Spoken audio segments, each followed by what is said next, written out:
The Justin Robert Young podcast, brought to you as always by PayJuryDaily.com. If we're a part of your daily routine, then go ahead and kick me a little green. PayJuryDaily.com. I've been talking about how we support the show. What do you say we just do the damn thing?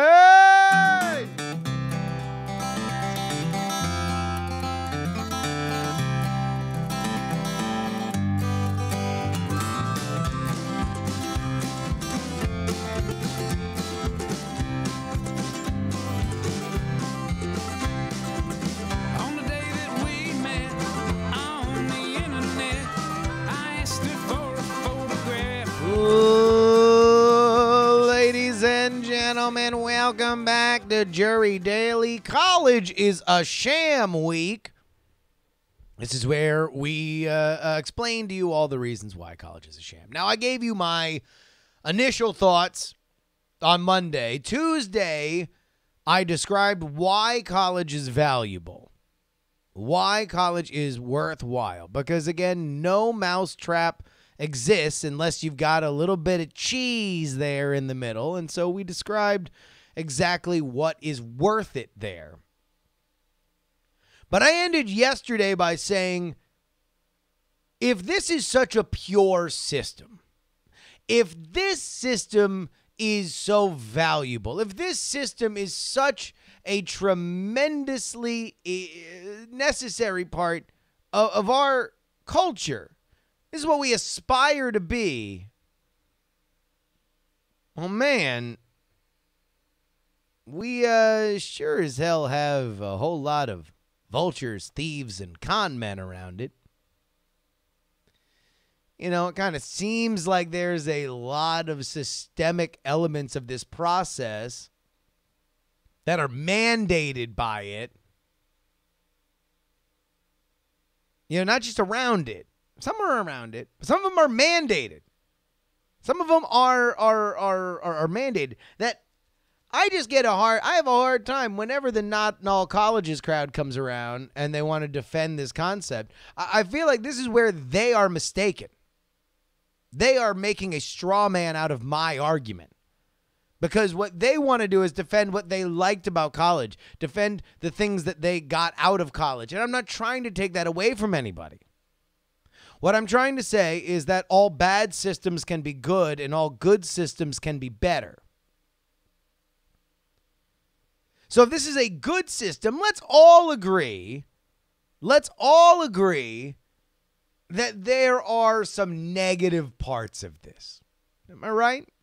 Right? Some negative elements that go into the collegiate system. I'm going to name 3 of them for you here. First and foremost, slumlords. Now, I'm not talking about the fact that colleges are more and more encouraging and mandating students to stay on campus so they can be their landlords. And whether or not some of the dorms are exactly what you're paying for them, they certainly are not commensurate to what you would get on the market with the kind of money that you pay for a dorm system, but whatever. I'm talking about the slumlords that operate in and around college campuses. And I'm going to point to a pointer.org article here exposing college slumlords in your area.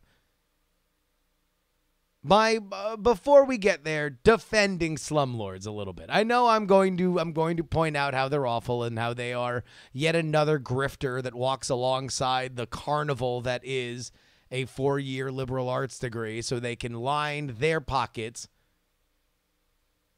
But it is a high-risk situation, right? Like if you own an apartment around a college campus, then you are very likely going to run into maybe not the best tenants you've ever had. They're going to be dirty. They're going to be destructive. They're kids. They're going to fuck some shit up. But that being said, even if we understand that these are high risk real estate opportunities, there is still a line when things get really gross and dangerous. Here's from pointer.org. These are things that you want to make sure you are not getting They are recommending these because they are constant issues with college slumlords.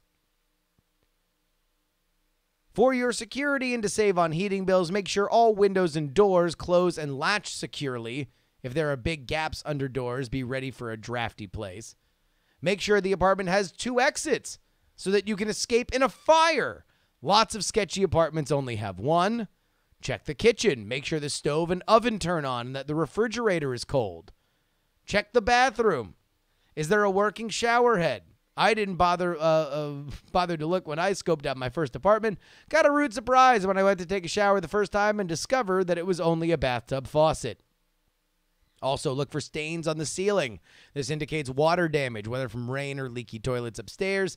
If the landlords can't show you that the problem has been fixed, that should be a big red flag to look elsewhere. If there's a porch or a deck, make sure that the wood isn't rotting. Matuba in our chat mentions, also make sure that there are no webcams installed in the shower. These are news you can use. But I'm saying slumlords first because they are the least of my concern. At the very least, they've got some kind of element to trade, right? You don't have to move into their apartments. You just happen to move into their apartments because they're close to campus. They happen to just get the good real estate, and maybe they're playing a little fast and loose, but whatever. Here are the biggest two. The biggest two. And I will begin my walk of shame on the 2 that are mandated by schools or oftentimes have woven themselves into the fabric of the collegiate experience by pointing out what I think is the most usurious, ridiculous, and disgusting element of the modern college system, and that is books. I was in high school when e-readers first debuted, or at least the idea of e-books became popular. It's been damn near a decade since the Kindle. The idea that we are forcing kids to buy a heavy book course load is such a sign of graft from these universities that oftentimes sell them from their own bookstores. Professors will sell their own books. We had an email about that yesterday. But don't take my word for it. Take some numbers. The national average, this is averaging out all colleges, national average of what you need to buy is $153 worth of books per course. Per course. Okay? That's a lot. That's a lot. I mean, I remember I was taking 5 courses per semester. JC Calhoun in the chat says, you're showing your age, Justin. Practically every textbook has an ebook version now. Okay, then why is the national average still $153? Riddle me that one. I had to look up what these were right now. Like, so I'm not saying what I spent. I'm saying what the national average is today. That's more than 1,200 in books and materials for the year. That's the average.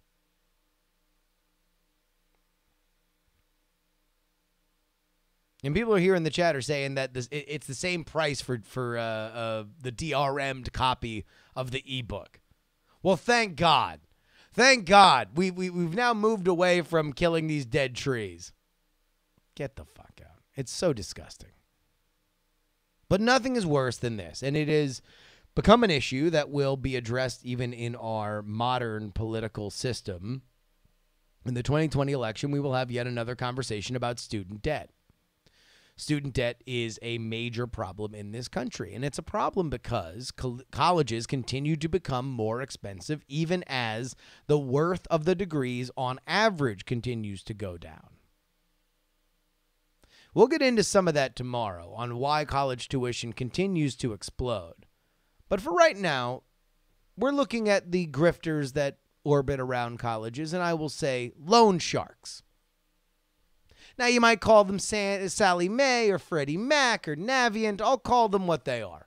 loan sharks, right next to payday lenders. There is no accepted system in our modern financial world that to me is as scummy as student loan operators. How bad is it? Well, let's not look at whether or not it is, good or bad. Let's just go ahead and look at how judges are handling it. How judges are handling it. Here's a story from the Wall Street Journal. Judges wouldn't consider forgiving student loan debts until now. This is a June 14th, 2018 article from the Wall Street Journal. U.S. Bankruptcy Court Judge Eric Frank and his chambers in Philadelphia. Oh, wait, sorry, that's the photo credit. For decades, bankruptcy judges refused to consider reducing student loans. That is now changing, and some judges are throwing lifelines to people struggling to repay their debt. In interviews with the Wall Street Journal, more than 50 current and former bankruptcy judges, frustrated at seeing borrowers leave federal courtrooms with six-figure debt, say that they or their colleagues are more open to chipping away at the decades-old guidelines to determine how such debt is treated. Quote, if the law is not going to be improved by Congress, we have to help these young people who are drowning in student loan debt, says U.S. Bankruptcy Court Judge John Waits in South Carolina. Outright cancellations remain rare, but judges say that they have other tools at their disposal, including encouraging lawyers to represent borrowers for nothing. The lawsuits can cost $3,000 to $10,000 and take years. Other judges are embracing debt relief techniques that don't fully erase student loans, but make repayment more affordable by, for instance, canceling future-related tax bills. The popularity of these relief strategies could get a boost from a panel of professors, judges, and advocates who are studying failures in consumer bankruptcy law and plan to release a report next year. Now, if we are depending on the leniency of bankruptcy judges, literally, bankruptcy judges, their only job is to critically look at your debt and understand how much you are going to need to repay if you go into bankruptcy.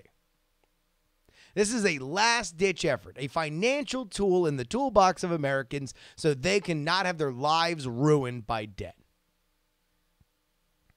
We're going to rely on the kindness of bankruptcy judges for our student loan crisis? Well, then we might have a problem.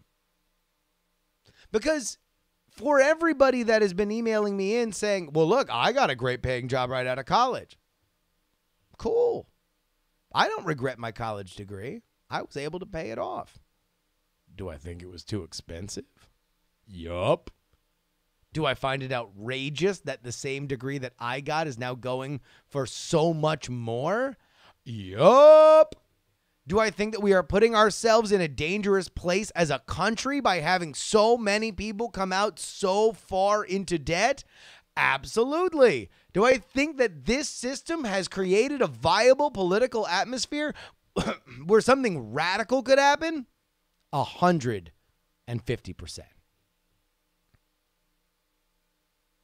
Tomorrow, we talk about what the colleges themselves have to do to make this problem better and how they are actively working against it.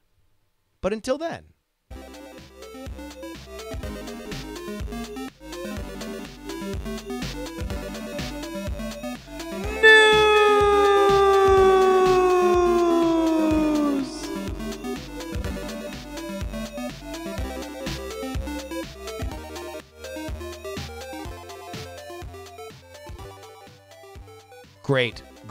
Great tidings to bring you.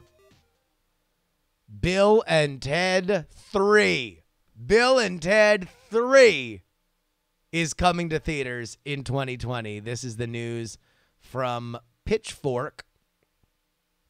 or at least this is the article that we are reading. The news came from Keanu Reeves and Bill Winters, who made an announcement that Friday, August 21st, 2020, Bill and Ted Face the Music will hit theaters. I gotta say, I'm very, very happy that Bill and Ted 3 is coming out, despite the fact that I've in general been critical of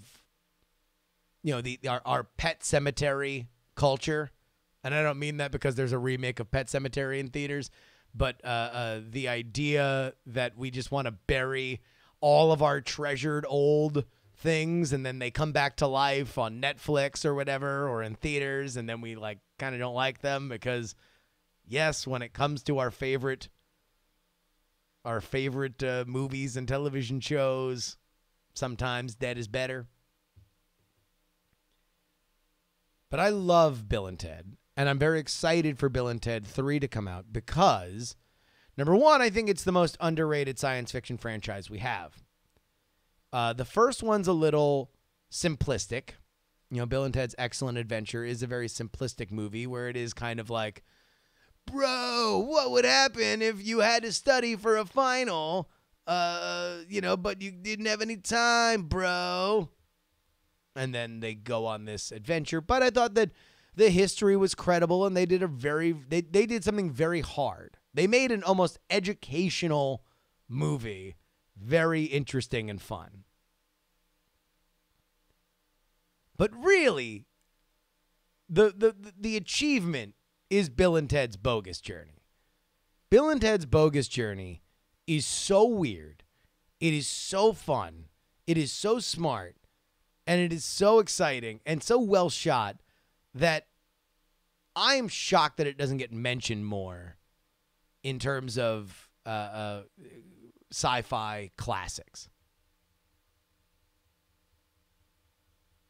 It's so rad. The idea of the robot versions, about the Russian minimalist hell, the character of death, the concept of heaven and station.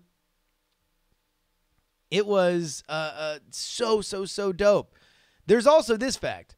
Keanu Reeves and Bill Winters have aged exceptionally well for the role. They both kind of still look like Bill and Ted. One of them didn't get super fat or totally lose their hair. They both have about the same hair that you might expect. And also, it's a time travel movie. I've always thought that time travel movies lend themselves better to reboots because your characters can age. And now if you watch Captain Marvel, you could also de-age them so they could actually go face-to-face with their younger selves. I'm pumped. Bill and Ted Face the Music. August 21st, 2020. Be excellent to each other. Wild Stallions.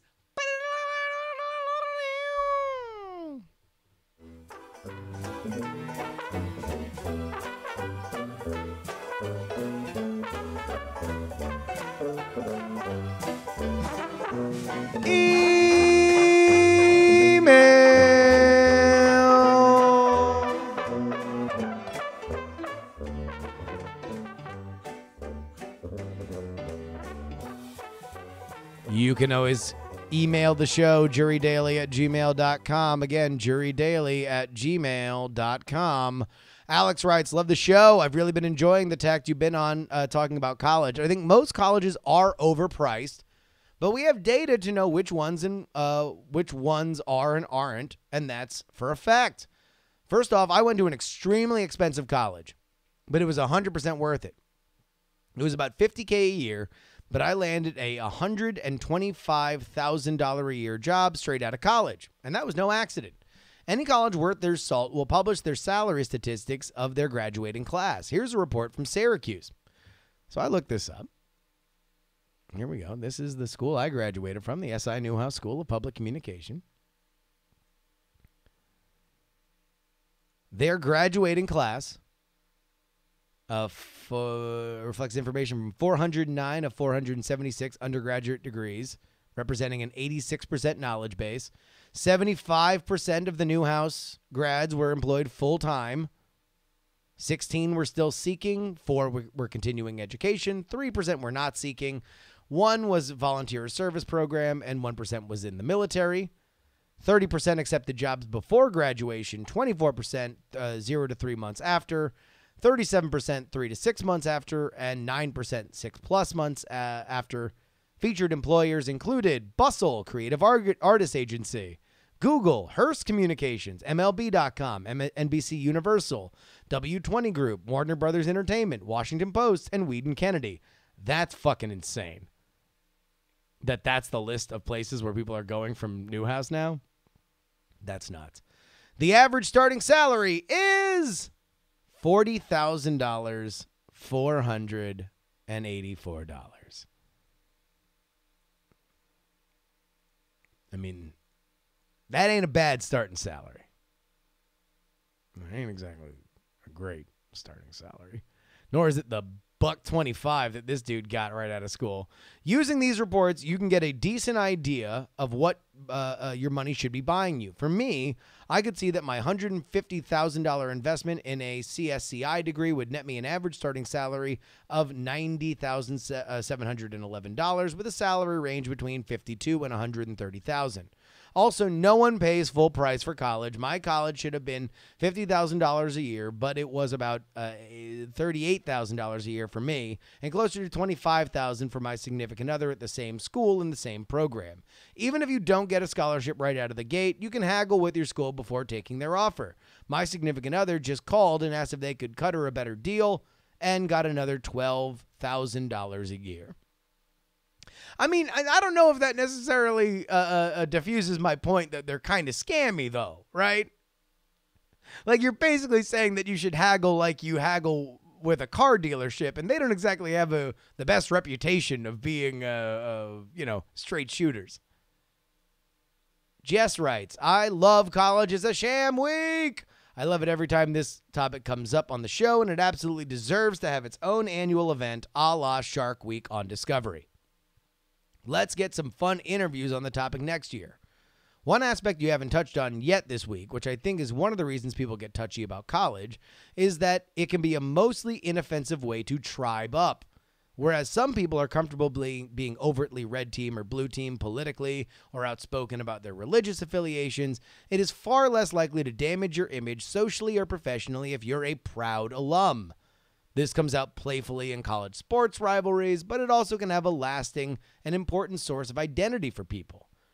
This is not why I went to college. In fact, my tribe in this sense is Ohio State because of where I grew up. But I went to Yale. Ivy League sports just don't elicit the same fervor as Big Ten football, and then followed it up with a master's program at another school that was then chaired by a Yale alum.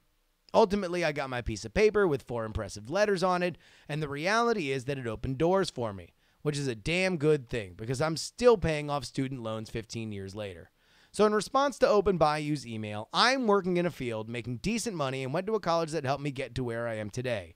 And I 100% agree that the culture that convinces teens that their only legitimate path to success is through an overpriced 4-year degree is a poisonous sham. Jess! My God. My love for you, Jess, is bursting. Mike writes, I believe that the real outrage is the revelation that money buys access and admission, the privilege of wealth. Colleges have turned into big businesses of making money and have become diploma mills. Academics is not the primary concern anymore. For some schools, athletics is their primary product and attraction.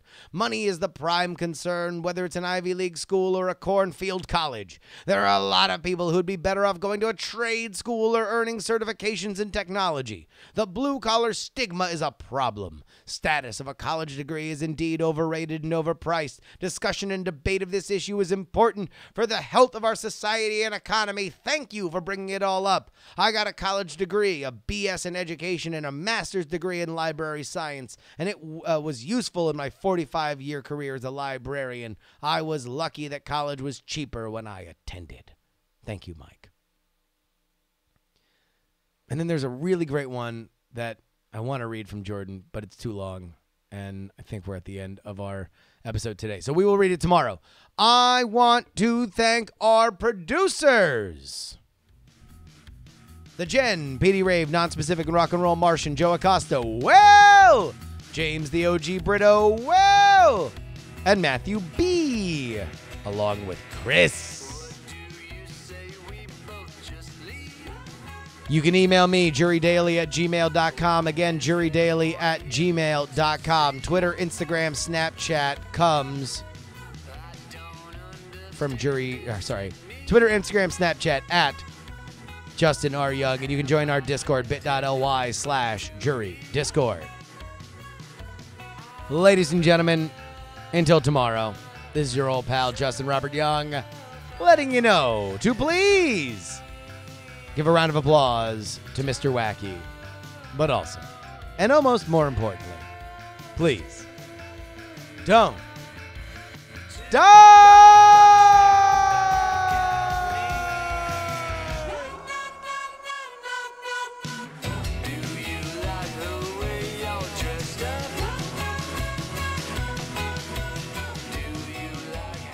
Diamond Club hopes you have enjoyed this program.